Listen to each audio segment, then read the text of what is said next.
Million back. What? You're simply smarter What? back. Good morning. It's time for Freshly Pressed 981 here on Smooth 98.1. I'm Ayo Myro SA. And I'm Valentine Ogu. Good morning. Good morning. It's a Feel Good Friday edition, and hopefully there's something to feel good about in the news today. Joining us for the analysis, we have the one, the only Waji Jibuno. Morning, Waji. Morning, Ayo. Good morning, Valentine. And good morning, Lagos. Good morning, Waji. Good morning. You can find Waji at the Corporate MC. That's the corporate with a K. You can also send us messages on our YouTube platform. We're live on YouTube. Search for Smooth 981 FM Lagos to watch and also leave your comment. You can send messages to WhatsApp 0809440981. Let's start with the first story, Waji. This is coming in from the Guardian newspaper. Demand for rail services rises as the Nigerian Railway Corporation generates 2.1 billion naira as revenue from passengers and cargo within the first half of 2021. They describe it as an apparent reflection of the rising demand for rail services. I mean, do you see this as a profitable venture 5 years down the line, 2, 3, 5 years down the line? Absolutely. I think it's a very profitable venture, and I think it's something that if it is maintained properly and the profits are reintegrated into the maintenance of the infrastructure for railway, then we will continue to see success within it. You have to remember that at a certain point in Nigeria, from the introduction of railways, I'm not exactly sure of the timeline, I want to say the 1930s, thereabout, up until the 70s, it was a very fundamental way in which we moved around Nigeria in terms of transportation of goods, in terms of moving things up and down, cargo, livestock, petroleum products and everything else. And because what railways does is that it's away from your regular transportation system and your road network, so it frees up congestion in the cities because it can have a different track with which it goes through certain regions. It opens up particular towns, it creates industry, it allows populations to expand beyond the congested cities that you see. So it's something I've always believed in, because part of the reasons why you have seen the gridlock, especially around the Apapa Oshodi Expressway area and that part of the ports, is because we don't have any rail distribution networks.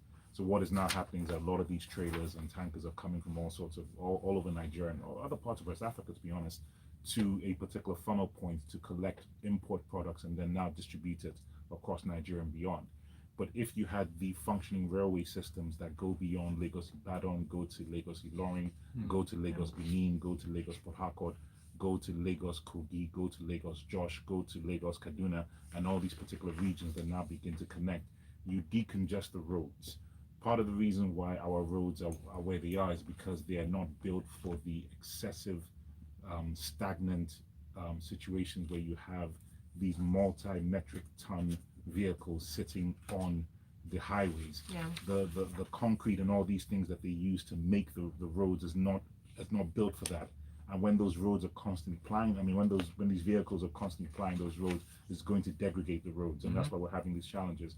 Now, if you have railway that is designed to now move cargo, to now move containers, and to now move all these different things, you now ease up your road network, you control traffic, and you have a better situation. So I think it's a fantastic move. The article goes into some specifics around how much money they've made, which is great. They're showing that people are using it more and more, which is equally fantastic. They're trying to also control the price, which is equally important. But I think what they need to do is just ensure that there is a very economic way of managing these things effectively. The constant reporting of it is important, showing us how the profits are now being reintegrated back into the infrastructure and maintenance to make sure the rail networks and the rails, the railways itself are maintained. You constantly have updated technology with regards to the actual trains itself. You make sure that the experience people are getting are nice experiences with travel, making sure that they're safe. And when you begin to do all these things, you create a culture of people now saying, okay, I want to go to Ibadan for the weekend. I can easily get on a train. I don't have to drive. And then you can have situations where people can actually live in other parts and other states and then commute by train back and forth, as opposed to sitting in traffic for 4 hours. So it's something I fundamentally believe in. I think it's a wonderful article in The Guardian that goes into the details of it. And I think if it is managed properly, then we should be okay. That's a good if, and a big if you really adhere to it. Sorry, just to point out something that Waji mentioned, I'm glad that you talk about the economic potential of having a functioning rail service. Yep. We talk about, so there's a lovely place in Ibadan, I won't mention, but IITA, that's you Yeah. can go away Yeah, for the and weekend. yeah, for the weekend. If we had now that we have a functioning rail service, it's something you can actually explore. Now think of what it does to businesses, small businesses around that area. We don't There's commerce, yeah, yeah. commerce. So those things are I Very, think, there's a knock-on effect to Yes, rail. yes. You know, if you look at what happened in the States in the 1800s to early 1900s, a lot of towns were railway towns. And these towns were set up when the construction workers of those railways actually had to live in those particular regions where they were building towns. So, which is why some towns are interestingly named after railway companies Yeah. or after particular unions of the workers that now lived in those areas. So it's a fantastic way to expand. We need to decongest places like Lagos. We need to decongest the Southwest. There's a lot of Nigeria is a very big country, and the population is not sparsed out properly. So railway is a fantastic way to do it. Thank you so much. Meanwhile, they noted in this story in the details that the Nigeria Railway Corporation refuted claims of a purported recruitment exercise it is conducting. They say indeed that the claim has been circulating on various social media platforms, inviting the public for job seekers and employment and stuff, that it's false. Let's move on to talk about the currency. Since we don't have all those platforms that display figures, Naira slides amidst CBN's assurance of increasing forex supply. The Punch reports on this amid speculations, because yesterday I heard conflicting reports. Some people were saying, "Oh, it's climbed up to 700." Right. There were rumors around, different figures. But here it said that it's climbed up to 575 on Thursday, despite the assurances by the Central Bank of Nigeria that there is sufficient foreign exchange to meet the legitimate needs of Nigerians. What has been your experience, Waji? My experience with what? Sorry. With foreign currency, especially the dollar aspect against the naira? Well, I mean, look, this is what I always say when it comes to forex. If I see it as, and I'm going to be very, let me just use the word somewhat controversial, what I'm about to say. I see it as a mental health check when you're constantly checking those rates. Because I don't know why people do that to themselves, honestly. Because that level of constant speculation around the naira going up against the dollar, it going down back and forth, is what actually creates panic in the system. It creates panic in the system because based on that, people now start inflating prices. You now start having people charging more and more, and their justification is that dollar has gone up. Now, and as much as you can argue against why CBN went after Aboki FX, there are many reasons, but the general principle around it is that a influencer that has become so popular can and may not have an impact on how we do business in Nigeria. Yep. And I think that's what a lot of people are not paying attention to. I'm not saying I support what the government did with the threats against Aboki FX, but I think that people need to understand the principles behind it, especially if the allegations that were thrust upon them, which happened to be true, that they were monitoring their bank accounts and they were trading. Yes. You have to understand these things. You cannot be an influential person that takes position on forex and then you're equally trading. There's nothing wrong with trading. You can do that if you have access to forex. It's a biased position. It's a biased position. So back to this point, we need to be very, very careful. So my experience is I stay away from it. When I need dollars for whatever reason, that is the day that I look at the currency rates, and then I make a decision as to whether it's something I can afford or I buy what I can afford. But going back and forth constantly monitoring every single day, it's not good for your mental health because it just creates a panic situation where you now begin to make panic decisions. And by doing that, you now create a situation. And Nairametrics had a wonderful article about how people need to be very careful with buying dollar right now at this particular point because it's speculative. It's not a very wise investment way to go about it because anything can happen.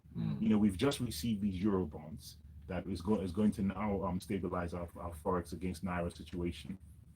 You have to understand that the reason why this thing jumped, people were making a run on the dollar primarily because it's school season. A lot of people are abroad. People had to have access to forex. So there are reasons for these things. So I think you as an independent observer, you have to be very honest with yourself as to what does this naira to dollar exchange rate mean to you.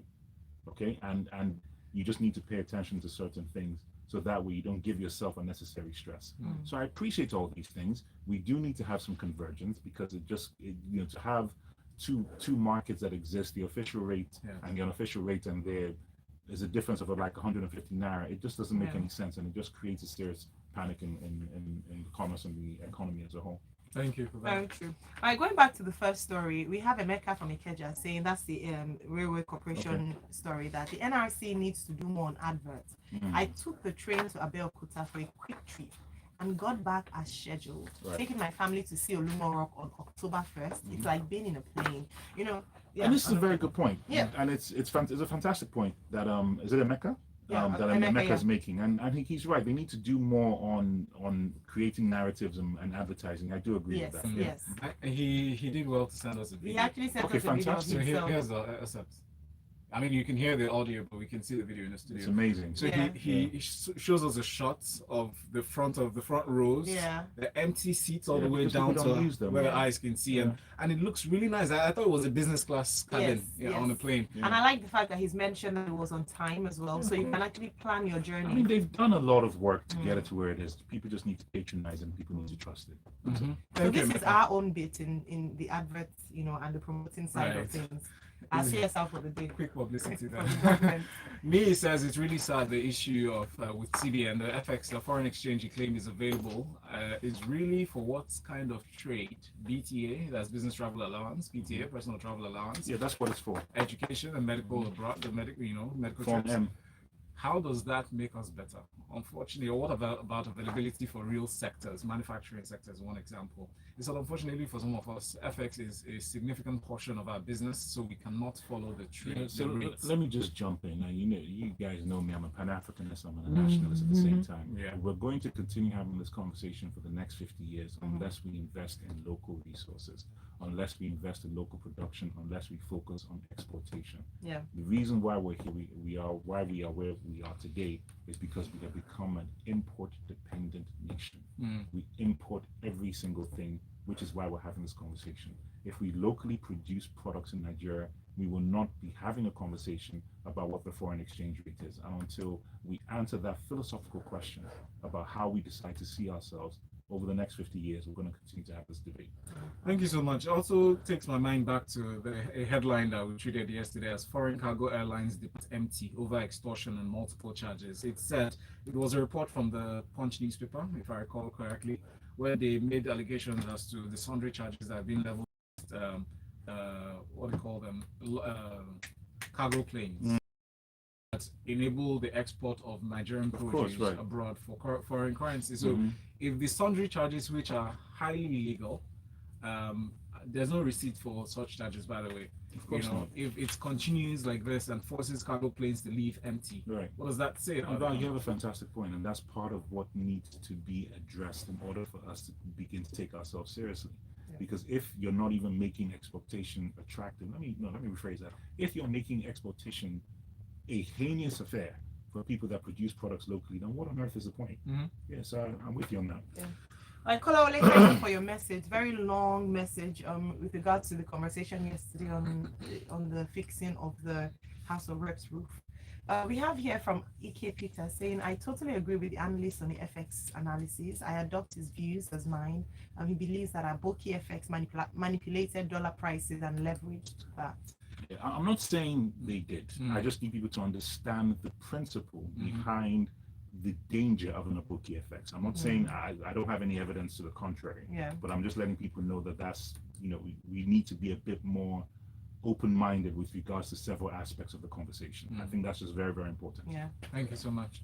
Wahid? Yeah, Wahid is complaining about the fact that he runs a business, just like what you touched on Valentine, a life science and biotechnology business that focuses on import substitution.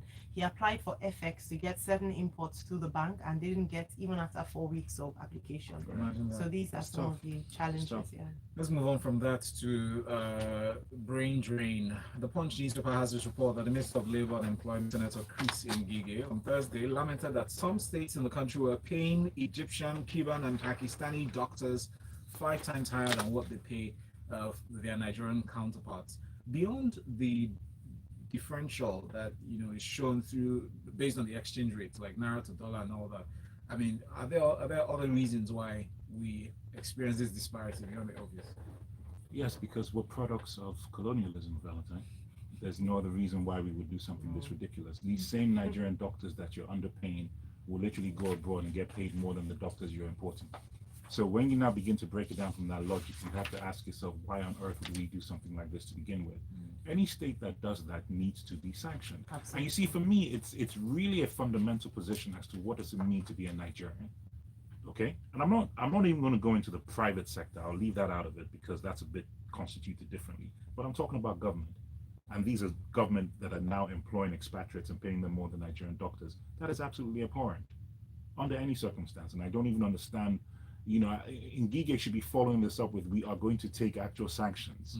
As the minister in that position, we're going to take sanctions against the state that actually do that. Because your fundamental principle, as always, is to promote nationalism. Your fundamental principle, as always, is to promote Nigerians. So if you have the funds available to pay Egyptian, Pakistani, or Cuban doctors who happen to be good, but are you sincerely going to tell me they're better than Nigerian doctors? Exactly. You're not going to win that argument. So if you have those funds available, guess what? Why don't you give it to your Nigerians who are equally or better than these foreign doctors to promote industry within Nigeria, to keep them within Nigeria, to give them a livelihood within Nigeria, and to make, and I'm going to go into my pseudo thing now by saying make Nigeria great without quoting Donald Trump. But my point is these things are fundamentally important, and this is how you do it. When you keep Nigeria first, you make Nigeria great. When you keep Nigeria last, you make Nigeria a joke. So government has a fundamental principle to turn that thinking around. It is within their hands and their control. If you have those funds available to pay foreign doctors, then you have those funds available to pay Nigerian doctors. Absolutely. And under no circumstances should this conversation be entertained, and any state that patronizes and such should be fined. Thank you. Totally agree. Chinaye on YouTube, going to the rail system, says the rail system will certainly fail if they don't hand it over to private hands ASAP. That's as soon as possible. They'll get better value now, and now that it's brand new, private hands will be more efficient. All right. Thank you for that. Let's move on to this next story from Premium Times. Police arrest suspected kidnappers of Baptist school students, according to an official. Here they actually put their names. I thought there was a rule against that, publishing names of suspects. They do. They're still battling that, but they still do. And parade them too. Well, so they said they arrested 3 out of 25 suspected members of the gang, and even named some of the usual. No, it said that they arrested, out of the 25 people they arrested for all sorts of things, 3 of them happen to be suspects of the kidnapping ring. What's to come out of this? Look, I mean, we need to take security a lot more seriously. And there's another story that we're going to talk about that speaks about the effects of security. And until we have a very hard approach, let's go back a few years to the Southeast, Valentine and Iowa, when the Southeast as a coalition came together and said they were going to eradicate kidnapping. And what you now saw was literally state situations where there was a very brutal shoot on sight approach if you were caught. And you saw kidnapping literally go down. And you don't even hear of kidnapping in the Southeast as much as you used to hear about it, because that cottage industry has now migrated to other parts of the country. But my point is that should be used as a benchmark example of how to handle a very problematic situation like this. If you approach it from a no-nonsense attitude way of thinking, then you eradicate it. Because that's essentially, I remember this was what, maybe in the aughts, this was around between 2004, 2010, people could not go to the East. A lot of traditional weddings that would take place in the East were now being migrated back to the Southwest because of fear of kidnapping. But what you saw was a very strategic approach by a lot of the Southeastern governments to eradicate kidnapping, and it reduced significantly. So if you, once again, from a state perspective, decide to approach this thing from a very tactical and security serious conscious perspective, you will eliminate the amount of kidnappings that you're seeing. But if you continue to pay ransom, which is unfortunate, I know it's one of the circumstances and one of the things that you have to do, but if you continue to patronize this industry, because that's exactly what I'm going to call it, then you'll continue to have more and more people spruce up that want to act out because they know they're going to get paid. So you have to tackle it. You have to cut it off from the root to eliminate the attitude and the thinking that I can actually get away with this, and that's how you handle these things. Well, thank you. I think that minds back to the decade that you referenced, early 2000s. You would notice that, if I'm correct, I mean, at that time it was they had to resort to using their local vigilante groups. They used everything, like the Bakassis and stuff. We remember that movies were made out of their, their habits. So doesn't that emphasize the need for regional policing? Well, yes, it emphasized that need, but I think more importantly, because that's more tactical, right? How you decide to go about tackling it is a function of whether you use local vigilante or whether you use the police security services that you have. Either one is fine. But the general principle is, am I going to have a no-nonsense approach to it? That's where you start. Because once you decide that, look, I'm going to cut it out, zero tolerance for kidnapping, I'm not going to negotiate with anybody, and this is the attitude I'm going to take as a sitting governor, then whatever security apparatus is available to you, whether it's local vigilante or the actual state security services, you will use that at your disposal to make sure you take care of the problem. But it's about having the attitude and the wherewithal to be able to say, I'm going to handle this at the core. Sure will. Thank you. So we have some comments around the payment of foreign doctors more than Nigerian doctors. That was of the opinion that even if these foreign doctors are better, then use the funds to train and improve our health system. But they're not. That's why I'm so passionate. And it's a global exactly. agreement. No, but you see, Nigerian it's a doctors fantastic point, and I do agree with that. That if they were better, then you can now do investment to do skills transfer. That person's absolutely correct. But I think what is so painful is that they're not. If they were, I can understand. But this is something that we know not to be the case. Absolutely. The obvious truth we're not admitting to is that sometimes colorism plays into it. Of course it does. That's why I started off that comment by saying that we're a product of colonialism. And that's why we're where we are. One point. Thank you for that. Dilly Watt says we pay foreigners more than Nigerians in every sector of our lives. Yes. Not just doctors, football coaches, basketball coaches, engineers, technicians, even Chinese laborers. It's not be today. And if someone look, I provide professional services in my life, and sometimes I just ask myself, because when I look at the price disparity that people are willing to pay somebody with a, less melanin face than mine, I would just ask myself, what is it that I'm missing? Because I look at what they're doing, and I just say to myself, wow, we really have gone down this rabbit hole of confusion. Because it's not like they're doing anything different. I mean, I look at Nigerian providers, and sometimes I always ask that, why do we preclude ourselves from this thinking that somebody who happens to be foreign can do it better than us? Absolutely. We must emancipate ourselves from mental slavery. That is the quote of the day. Emancipate from mental slavery. He says, good morning. If the railway is passed to private companies, it won't be cheap, and we'll all come back to blame the federal government. Now, the point really about me is maintenance culture. We've never really had a good maintenance culture, running businesses on our own. Gigi says, good morning, guys. Why hit it on the head? Put Nigeria first and make Nigeria great. I think most people in Nigeria need their heads to be psychologically tested. True. We need to value our own. I go out of my way to actively buy Nigeria made. 100%. Pay our doctors. I think maybe we should start a campaign as part of our CSR or breakfast. Keep Nigeria first, make Nigeria great. So buy Nigeria, keep.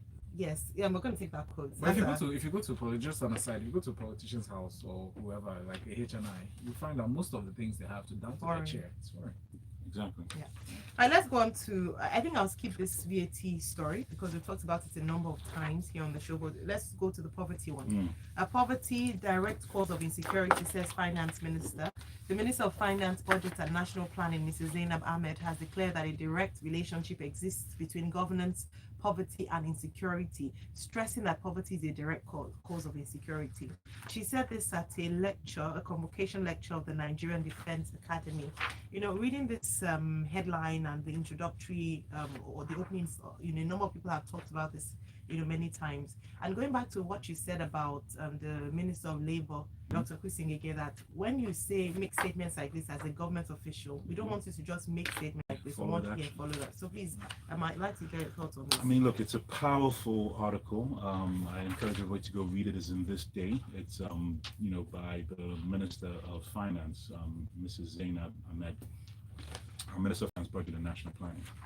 And you see, for me, it's about how do you tackle this insecurity at the core. And you always have to get to the base of it. We should stop addressing the symptoms. And she is absolutely correct. Yeah. When you can tie economics to insecurity. They go hand in hand. And you see, for me, it reminds me of this very old, wonderful Shakespearean quote that talks about the role of government, and it's coming from the Roman times, is that you protect my life and property and I give you my allegiance. And what our government don't understand is that this thing is actually very easy. If you put certain things in place, Nigerians will give you their allegiance. Right. What does that allegiance mean? They will promote Nigeria in a very important way, which is now actually tax. Okay? And there's a direct connection to it, because tax is something that people are willing to do if they can see the benefits around them. That's right. Not necessarily compelled, because compelling someone doesn't always work. But if people are voluntarily paying tax, a lot of these things that Nigeria can continue to worry about with regards to how do we generate internal revenue, you've already eradicated it right now. Because I think currently right now, what, 4% in terms of tax contributions, which actually doesn't make any sense. But we need to spruce up that number. But you cannot do that when people are not comfortable with everything they see around them. Now, the problem with insecurity and economics is that you can tackle it many ways. One of the fundamental ways that I sincerely believe is about forced migration, especially when you see what's going on in northern Nigeria and beyond. I've said this many times and I'll say it before, it's environmental and it's also situational in the context of just looking at how the Sahara Desert constantly encroaches into northern Nigeria. When the Sahara Desert encroaches into northern Nigeria, it eradicates towns, it eradicates livelihood. And what now happens as a result of that, people who live in that region are migrating further and further south. That is the direct connection to why you have the Fulani herdsmen moving around, because they have to find arable land for their cattle to graze on. They do not have it in the north anymore because the Sahara Desert has now completely decimated that. Now, how do you tackle that situation? You have to invest in the planting of trees. You invest in the planting of trees, you create a wall of trees that now combats and push the desert back to its original habitat. And by planting trees, we all know you create fruits from those particular trees. When you create fruit from those trees, you're giving people raw material that they can use to produce some kind of commercial activity that they can exchange in a barter situation and receive money from it. You create economic activity by doing that. So to this point that the minister is making, you have to stimulate the economy in many ways. One way to do it without you necessarily now pumping cash that we don't have, that you have to borrow, is to make sure that the environment is suitable enough for people to actually take advantage of it. If the environment is suitable enough for people to take advantage of it, they can create commerce for themselves. If people are busy creating commerce for themselves, they are not going to get attracted to now get into crime. And that's how you now begin to do it. Idle hands are the devil's workshop. That's End right. of story. And when you give people something to do, they are no longer focused on getting into crime, kidnapping, murder, Because they're too banditry, busy. because they're too busy. Yeah. So you have to be very creative and innovative as a government as to how do we stimulate economic activity in as many ways as possible. And by doing that, you keep people busy. And all you have to ensure is make sure you have an enabling environment for competition to thrive. You have an enabling environment that allows people to move freely from one access to another. Things are regulated, people are paying tax, and everybody's happy. That is how you build a nation. That is how you build a great society. Dr. Lawal on YouTube I think says that deserves a round of applause. that person is actually well spoken. Dr. Lawal says says the minister forgot to add corruption in governments, because that's another thing that Well, yeah, but you see, the only reason why we focus on corruption is because the fundamentals are not being taken care of. True. Yeah. Because if they were, I mean, you wouldn't find it in the. It's not even something in the you think grassroots, about, in the right? ministries, departments, and agencies. Didi says Waji for president, and I tend to agree, because when you were speaking, I was thinking, okay, maybe you should be the Minister of Finance, Budget, and I didn't say that, Mrs. Ahmed. Because you're not just speaking English, you know what you're saying. All right, let's okay, should we take more Yes, comments? please. Yeah. Yes. Austin from Satellite Town says buy made in Nigeria goods, but the federal government refused to buy NYC shoes made in Nigeria. Instead, That's part of the problem. They imported the ones made in China. Chineye from Ngige says you can't make a blanket statement that Nigerian doctors are better than other countries' doctors. Doctors are individuals, and regardless of their nationality, individual efficiency varies. It's not a blanket statement. The point I'm trying to make is that you cannot categorically say that the reason why you're going to pay foreign doctors is because you don't have good Nigerian doctors. Let me just clarify that. Okay. All right, so from Gilbert, Musa says the challenge with dealing with kidnappers ruthlessly is the ability of our operatives to sincerely fish out the real culprits. Good The point. Bakassi Boys era later turned to a partisan political I agree. weapon. And on YouTube, we have a comment similar to that around from Ikechukwu, sorry. Ikechukwu Egotu, who said Bakassi started from the late 90s to early 20s. OBJ ended it when they went rogue. Kidnapping had not started. When it started in the mid 2010s, it was the police and the masses that put an end to it. Exactly. Thank you for that. Let's take more messages for wrap up. Yeah, Yeah? because we're out of time. Thank But you so much. just as I mentioned, though, there's a special report in the Premium Times as to how 300 petitioners are stranded as they lack funding, or lack of funding has crippled Abuja NSAS panel. They went on a 6-week break in March, and they're still on that break till now. 2-week Easter break. Yeah, 2 weeks. Oh, 2 weeks. There was yeah. even an allegation a few days ago about the Lagos panel, suspending their hearings based on some perceived intervention or manipulation by some high net worth individuals or influential. Waji, I think you have people who are going to campaign for you. Tajuddin says that why are you not in government? You're far too intelligent to be a spectator. That's why we bring you here Really, for why, analysis. Well, they can start following me on the corporate MC. Yeah. We'll take it from there. I love That's it. right. I think at this point we need to spell it. Yes. CHEKORPORATE. MC. MC. That's All it. right. And we'll be wrapping up on that note. Thank you very much for being a part of the conversation. We are taking things further, but not on this note, for Lagos Talks 981 for a Feel Good Friday edition. Thank you very much, Waji. Waji is at the corporate MC, as we've spelled out. With a K. With a K. Before people feel like I can spell, it has a K. Yeah. All right, everyone. Thanks very much for listening. Good morning. Morning. Union back. I want to